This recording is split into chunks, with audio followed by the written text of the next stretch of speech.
देखिए, आयुष्मान भारत तो एक भारत सरकार की स्कीम है और उसको इम्प्लीमेंट किया है। मैं तो पहले भी ये कहता था कि भाई कोई भी सरकार, चाहे भारत की सरकार हो चाहे राज्य की सरकार हो, अपनी अगर प्रदेश में कुछ स्कीम करना चाहती है तो राज्य सरकार को उसको एक सकारात्मक रवैये से देखना चाहिए। अगर आपके पास कोई ऐसा है जो उससे बेहतर है तो अलग बात है। ठीक है, भारतीय जनता पार्टी की ये एक ऑल इंडिया की स्कीम है, वो उसको इम्प्लीमेंट करेंगे। उसकी क्या उसका असर बनता है, कितना वो लोगों को सार्थक बनता है, ये बात हम देखते हैं। जहाँ तक कैबिनेट और इनका टेक ओवर की बात है, बाकी वो चीज़ें अब समय आएगा तब पता करेंगे। इस कैबिनेट के सामने दो मुझे लगता है बहुत बड़ी चुनौतियां आएंगी। एक तो जो बातें इन्होंने कही हैं अपने मैनिफेस्टो में, उसका वित्तीय भार बहुत ज़्यादा है, लेकिन इसमें विकास की इन्होंने कहीं बात नहीं की। हेल्थ व्यवस्था कैसे सुधारेंगे, शिक्षा व्यवस्था ठीक कैसे करेंगे, पर्यावरण में क्या काम करेंगे, इंफ्रास्ट्रक्चर को कैसे देखेंगे, इनकी कोई बात कहीं नहीं है, ना कोई उसकी सुगबुगाहट है। और जो एमसीडी में इनका एक पिछले 15 साल में अनुभव रहा है लोगों का, भाई 15 साल भारतीय जनता पार्टी ने एमसीडी में राज किया, जिसमें 7-8 साल मोदी जी के अंदर हैं, और भारत सरकार का तो सीधे हस्तक्षेप होता है एमसीडी का, एमसीडी भारत सरकार को रिपोर्ट करती है। तो माने कि 7-8 साल तो दिल्ली में डबल इंजन की सरकार चली ही ना, भले राज्य सरकार को हटा दीजिए, तो एमसीडी तो बड़ी ताकतवर है।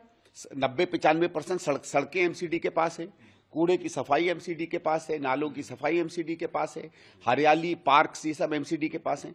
उनमें किसी भी मापदंड पे आप देखें तो भारतीय जनता पार्टी कोई भी ऐसा काम नहीं कर पाई जिसके लिए उनकी सराहना हो।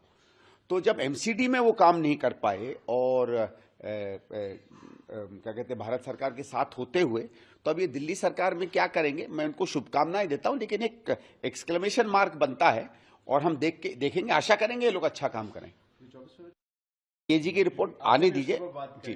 नहीं, देखिए, हमने तो बार बार कहा कि सीएजी की सारी रिपोर्ट स्टेबल होनी चाहिए, और इसमें क्यों नहीं किया अरविंद केजरीवाल, ये सीधी बात है। खुद सुप्रीम कोर्ट ने कहा कि इसमें भ्रष्टाचार दिखता है, तभी आप नहीं करते हो। लेकिन मैं ये चाहूंगा कि एक प्रक्रिया ये होती है कि जब सीएजी की रिपोर्ट असेंबली में आती है तो जो पब्लिक अकाउंट्स कमेटी है वो उसको देखती है पहले। ये नहीं है कि कोई सीएजी की रिपोर्ट आने से कोई एफआईआर हो जाता है।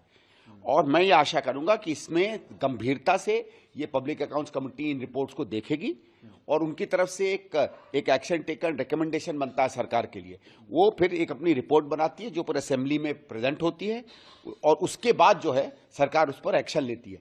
तो लीपापोती कहीं ना हो, क्योंकि कई बार हमने देखा है, मैंने भी पिछले 3-4 साल में कई बार एलजी साहब को भी आगाह किया है, कहाँ कहाँ अरविंद केजरीवाल की सरकार में गड़बड़ी है, कहाँ कहाँ सीधे सीधे हमको भ्रष्टाचार और गलत चीज़ें लगी हैं, और एलजी साहब ने उनको आगे और तमाम संस्थाओं को भेजा भी है।